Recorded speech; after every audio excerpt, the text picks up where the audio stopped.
उन्होंने 100 गाड़ियों का सोने की खजाना औरंगजेब की सेना से लूट लिया 1665 में, जिससे छत्रपति शिवाजी इनसे बहुत प्रसन्न हुए और इनकी भी इच्छा थी उनसे मिलने की। तो 1668 में उनसे भेंट वार्ता हुई और इन्हें भवानी तलवार गिफ्ट में दी और बुंदेलखंड केसरी से नवाजा गया। तो इनके लिए भूषण कवि ने कई वो दोहे लिखे हैं। छत्ता तोरे राज में जित जित घोड़ा मुख करे उत धरती फतेह होए। तो छत्रसाल ने 82 वर्ष की आयु तक एक भी लड़ाई नहीं हारी। छत्रसाल का जन्म हुआ 1629 में और ये छत्रसाल के पिता चंपत राय गोरिल्ला वार करते औरंगजेब की सेना से। तो ये जब घिर जाते उनकी सेना से तो पति पत्नी आत्मदाह कर लेते 1641 में 1641 AD में। तो उस समय छत्रसाल महाराज 12 इयर्स ओल्ड थे, 12 वर्ष के। तो इनके मामा के यहाँ इनका पालन पोषण हुआ।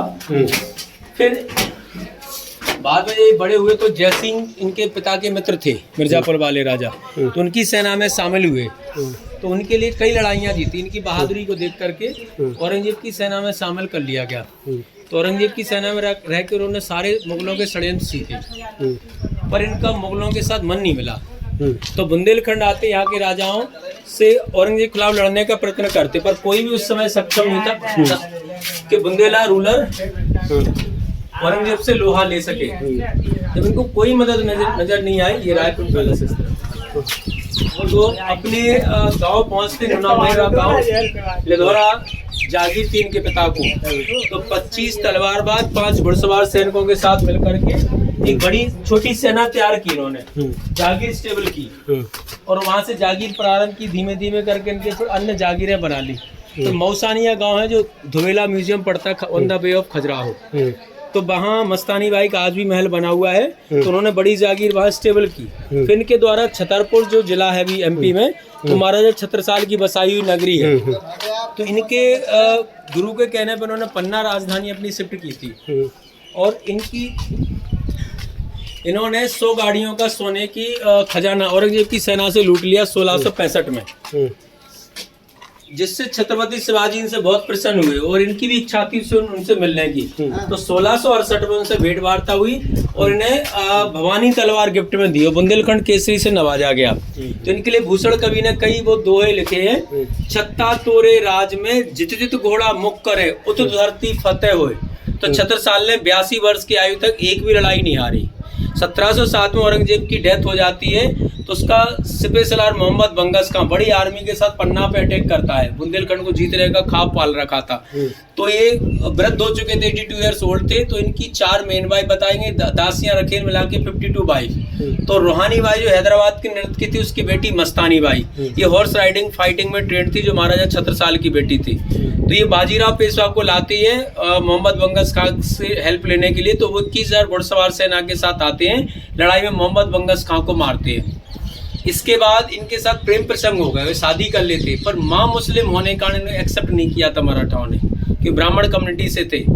तो फिर इन्हें छत्रसाल महाराज के जो 2 बेटे थे, जगत राय हरदेव शाह, इस लायक नहीं थे कि बड़े बुंदेलखंड राज को संभाल सके। तो इन्हें अपना तीसरा बेटा मान लिया था बाजीराव पेशवा को, और बनथर्ड बुंदेला डायनेस्टी का पार्ट इनको दे दिया था। झांसी, गुरसराय, गुना, सागर, अन्य जगह का एरिया फिर मराठाओं के अधीन रहा। यानी कि ये छत्रसाल महाराजा का यही रहते थे, इसी डायनेस्टी के थे वो, बुंदेला डायनेस्टी के, पर यहाँ नहीं रहते थे। उनको मिली थी अलग से एरिया, जैसे छतरपुर का एरिया हो गया। लिधौरा जागीर इनके पिता को मिली हुई थी, पर बुंदेलई के फैमिली मेंबर्स थे। तो सिंह के पिता 1568 में इसका फाउंडेशन किया था मधुकर बुंदेला ने। इस अधूरे महल का निर्माण कार्य आगे कराते 1605 से 27। इनको 22 साल लगे डेकोरेटेड करने में। तो 22 वर्ष पश्चात जब ये महल कंप्लीट हो गया, तो अपने पुत्र के राजाभिषेक के लिए इस महल का यूज किया, कोरोनेशन फंक्शन के लिए। उस समय कई राजाओं को बुलाया, सेम टाइम जहांगीर को बुलाया गया था। जब जहांगीर आया, उसने राजाभिषेक प्रोग्राम अटेंड किया। उस दौरान उनका बहुत सुंदर इमारत बनाई वीर सिंह आपने। ऐसा कहते ही वीर सिंह महाराज ने महल उसको गिफ्ट कर दिया। तो हिंदू कल्चर के अनुसार गिफ्ट की हुई वस्तु द्वारा उपयोग नहीं की जाती है। इसके बाद किसी भी हिंदू राजा ने इस महल को पुनः निवास के रूप में उपयोग नहीं किया रेजिडेंशियल पर्पज में, पर राजा महल 1783 तक रेजिडेंशियल पर्पज में यूज किया। इसलिए इस वीर सिंह महल का नाम क्या पड़ गया? जहांगीर महल।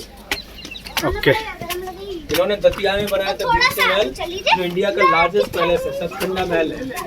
1620 में बनाया था वीर सिंह महाराज ने, और झांसी फोर्ट 1613 में बनाया था। चलो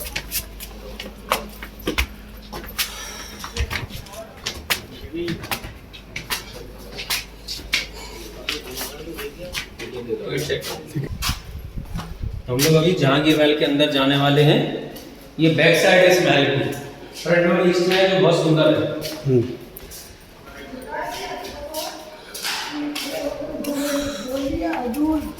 वाह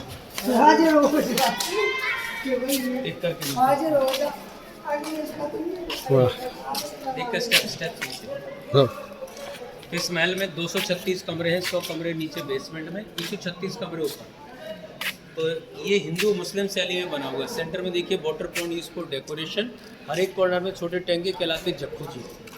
और आप देखिए 3 Indo arches, that was the bedroom wife of Jahangir. जब ये जहांगीर का मैसेज मिला कि ओरछा में स्टे करेंगे फिर इनमें कर्टन लगाने के लिए बाद में सेक्शन ऐड किया गया। वो तुलसी घरा ओरिजिनल है, उसके आगे हनुमान जी की मूर्ति बाद में ऐड की गई। और ये सामने डे रूम यूज किया था जहांगीर ने। दोनों तरफ बालकनी, इन बालकनी में महिलाएं खड़ी। जैसे ही जहांगीर ने प्रवेश किया फूल बरसाया गया उनके स्वागत सत्कार के लिए। और इसमें आप देखिए 2 प्रकार के आपको गेट नजर आ रहा है। हर एक सेंटर में हिंदू स्टाइल ऑफ गेट है, इसे कहा जाता है तोरण द्वार। तो 4 तोरण द्वार है, 1 2 3 4। वो तो बाद में जोड़ दिया। ये 1956 से 78 तक यहाँ बीटीआई कॉलेज के स्टूडेंट हॉस्टल के रूप में रहे, तो उनके द्वारा हनुमान जी की मूर्ति बाद में ऐड कर दी गई तुलसी घरा से। पर राजा ने तो बनाया था, हिंदू नहीं, इसलिए तुलसी घरा तो होना आम बात थी। जहांगीर जी यहाँ कितने दिन रहे? 1 नाइट स्टे किया था जहांगीर ने, सिर्फ 1 नाइट। हाँ, यहाँ से चला गया आगरा। फिर जब लाहौर में बगावत हुई तो लाहौर जाता है तो ओपियम ड्रग का सेवन अधिक कर देता है। जहांगीर ड्रग एडिक्ट था, तो फिर बीमार हो जाता। फिर उसकी वाइफ नूरजहां उसको ले जाती कश्मीर। ठंडे वेदर के कारण शायद उसके हेल्थ में सुधार है, पर उसके हेल्थ में कोई इंप्रूवमेंट नहीं आता। तो कश्मीर के शालीमार गार्डन में उसकी डेथ हुई थी, जहाँ से उसकी बॉडी को ले जा करके लाहौर में दफनाया गया था। सिर्फ गिफ्ट दिया हुआ है, इसलिए वीर सिंह महल का नाम क्या पड़ गया? जहांगीर पैलेस। पहले था वीर सिंह पैलेस। दतिया का भी वीर सिंह महल बनाया इन्होंने, इसी से बड़ा है, नाम है सिर्फ जहांगीर पैलेस। अब इसमें यहाँ मुगलों ने रूल कभी नहीं किया, ओरछा बुंदेलाओं ने रूल किया है। कई बार लड़ाइयाँ हुई मुगलों से बुंदेलाओं की, लेकिन यहाँ पर इंडिया सुरक्षित है तो मुगलों शासन नहीं किया मुगलों ने यहाँ पर। अब आप देखिए ये कॉर्नर में जक्कू जी, ये centre water point use for decoration, पर according to Muslim culture this point use for वजू। वजू that was the Urdu word. तो मुस्लिम लोग नवाज ऑफर करने से पहले हाथ मुंह धोते, वजू करते। They believe there are 4 way go for the heaven so house of Allah. Allah के घर जाने के 4 गुप्त रास्ते हैं। तो इसमें आप देखिए क्योंकि हिंदू मुस्लिम दोनों आर्किटेक्ट यूज किए गए थे, दोनों शैली में बना हुआ है। इसमें आप देखिए 8 गुंबद हैं ऊपर, 4 प्लेन डोम्स हैं, 4 डेकोरेटेड। हर एक सेंटर में plain dome like mosque, Islamic architecture, but very top lotus flower and kalash, part of Hindu architecture.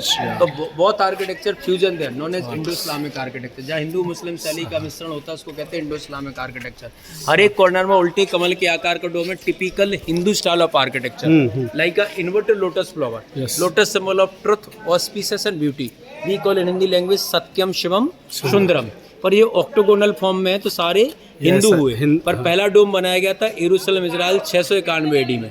फिर डबल डोम जामा मस्जिद दिल्ली। तो पहले प्लेन डोम बनते थे, जब भारत में मुगल आए तो उन्होंने कितना है ये कितने वन साइड 27 एलिफेंट ब्रैकेट है, चारों ओर 108 एलिफेंट ब्रैकेट है। तो according to Hindu calendar 27 zodiac sign and 4 direction. 27 × 4 equal to 108। This is the auspicious number, lucky number for Hindus. ये छोटे छोटे आले जिनमें ऑयल लैंप रखी जाती थी।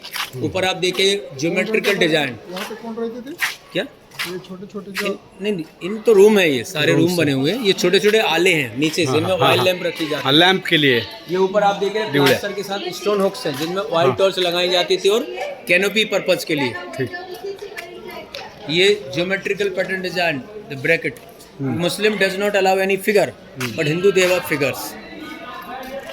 मुस्लिम निराकार उपासक होते, हिंदू डेटीज को पूजते हैं, उनके डेटी गॉड के फिगर होते हैं। इसमें ग्रीन एंड ब्लू टाइल्स का वर्क था। उस तरह आप देखिए छोटे से डोम में स्टैचू, वो कहलाते कियोस डोम। तो अष्ट दिक्पाल कहलाते, दिशा कंट्रोलर। तो हिंदू कैलेंडर के अनुसार हमारी 8 दिशाएं होती, पर इंग्लिश कैलेंडर के अनुसार 4 दिशाएं होती हैं। जहांगीर महल का फ्रंट डोर। वाह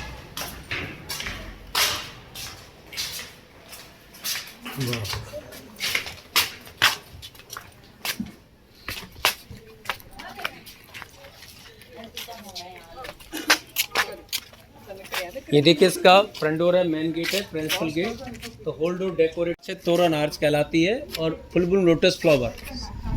तो part of the Hindu architecture. But below the window yellow block there the Ganesh ji and उनकी पत्नी रिद्धि सिद्धि, बोथ साइड सरस्वती।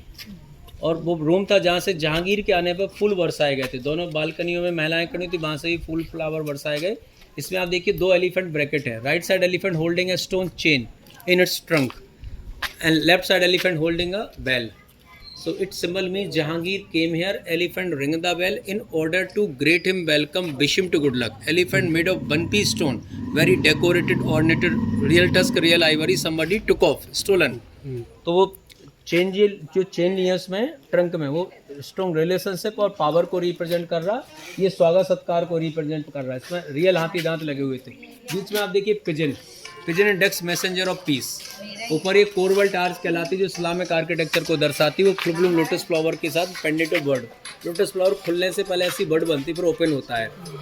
अब आप इस तरफ देखिए ओरिजिनल डोर है सागौन की लकड़ी का जो दिख रहा है सामने, 400 वर्ष पुराना गेट है। अब इस तरफ देखिए आपको ये रूइंस ऑफ मिनिस्टर बिल्डिंग्स है।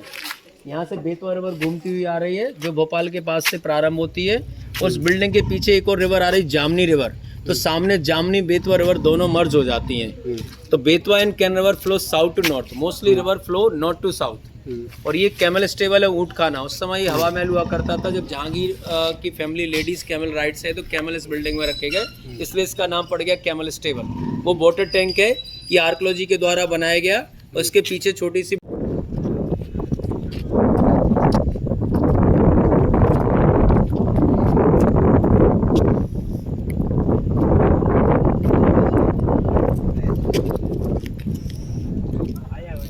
जहांगीर महलचा हा समोरचा व्ह्यू आहे। समोरच्या बाजूने आपण पाहतो आहोत।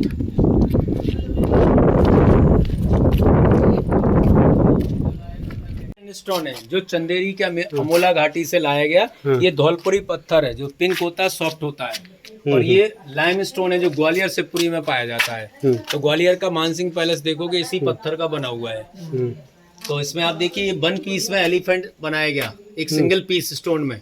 इसमें नाइस कार्विंग की गई, वर्क किया गया। और इसमें फिर रियल हाथी दांत लगे हुए थे जो बाद में चोरी कर ली। इसमें बेल नहीं है जो रिप्रेजेंट कर रहा है स्वागत सत्कार को। इस तरफ देखिए ये चेन नहीं है यानी साकर जो रिप्रेजेंट कर रहा है पावर और स्ट्रॉन्ग रिलेशनशिप को।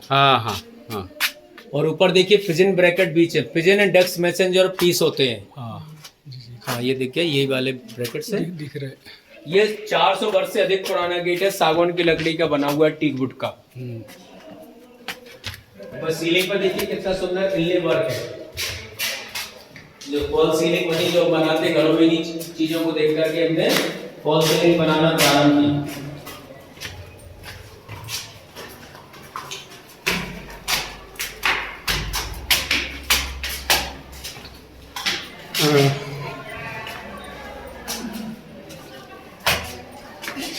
ऊपर नहीं जाएंगे,